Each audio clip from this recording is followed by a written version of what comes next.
Coming up on this week's news, pre-construction activities ramp up for a replacement of the Francis Scott Key Bridge. Virginia debates a cap on monthly tolls for residents, while a bill in Texas would require voters approve all new tolls. Hello everyone and welcome to this week's update of all that's coming down the pike. The pre-construction work is well underway for a replacement of the Francis Scott Key Bridge, a key connector of the I-95 corridor.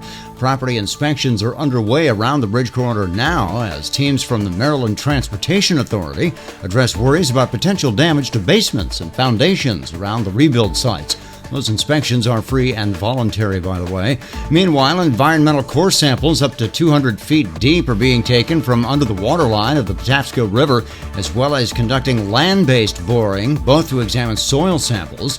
Water currents will also be examined to help provide data that will help impact the bridge design. Current pre-construction work will conclude sometime in March as a second phase of pre-construction is set to begin. The current target date to reopen the new Key Bridge is October 15th, 2028, which would be about 4.5 years after the bridge's collapse due to a cargo ship collision in March of 2024. Elsewhere in Texas, old billing problems with TexTag and other agencies that accepted TexTag are haunting the TxDOT and drivers several weeks after completion of a transfer of TexTag accounts to the Harris County Toll Road Authority. You'll recall the technical aspects of the handoff were completed in November after TxDOT had been announcing for several months they would transfer all customer service and billing operations to Hectra. Austin's KXAN TV found about 60% of all TexTag holders' accounts have not been transferred and have instead been put into inactive status. However, the report by KXAN newsman Matt Grant showed a number of account holders were still struggling with leftover billing issues resulting from errors on the part of the previous TexTag vendor. KXAN profiled a disabled veteran who had a renewal hold put on his vehicle registration, even though disabled veterans are supposed to drive at no charge on Texas toll roads.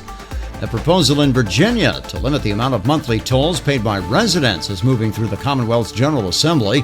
House Bill 2368 is headed toward the House Appropriations Committee, which will determine whether capping monthly tolls is financially viable for Virginia. The bill is sponsored by Delegate Candy Munden King, and it would allow for free tolls for Virginia residents using a compatible transponder like an E-ZPass. Under King's proposal, residents who drive toll roads would get free rides after racking up about $200 in tolls each month. However, there is pushback, particularly from private toll operators, who warn they would have to raise tolls on all drivers in order to make up for shortfalls that could result from putting a cap on toll collections. No word of when that bill might make it to the Assembly floor for a general debate and vote.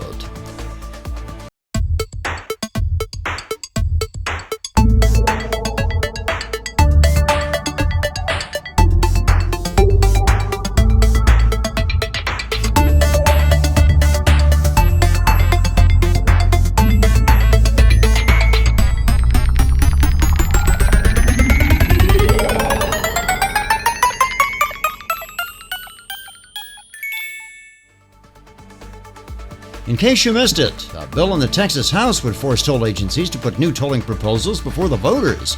Representative Stan Gertis of Smithville, Texas, filed HB 1589, which would require voters to approve new tolling, including tolled express lanes. Gertis says commuters are overtaxed.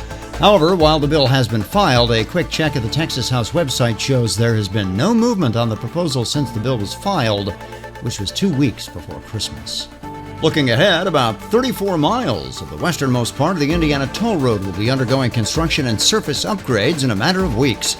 Inside Indiana Business reports the construction project will include resurfacing the roadway, safety upgrades to bridges, and upgrades to the toll plaza in Angola. That's about 4 miles from the border with Ohio. The project will include intermittent lane closures. The roadway that will be impacted will be eastward from mile marker 123, that's just past State Road 9 in Howe. The project begins in March and is scheduled to continue through mid-November.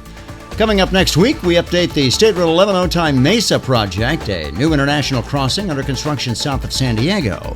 Until then, drive safely and avoid distracted driving. Thanks once again for watching from all of us at Turnpikes.com, the Turnpike Authority.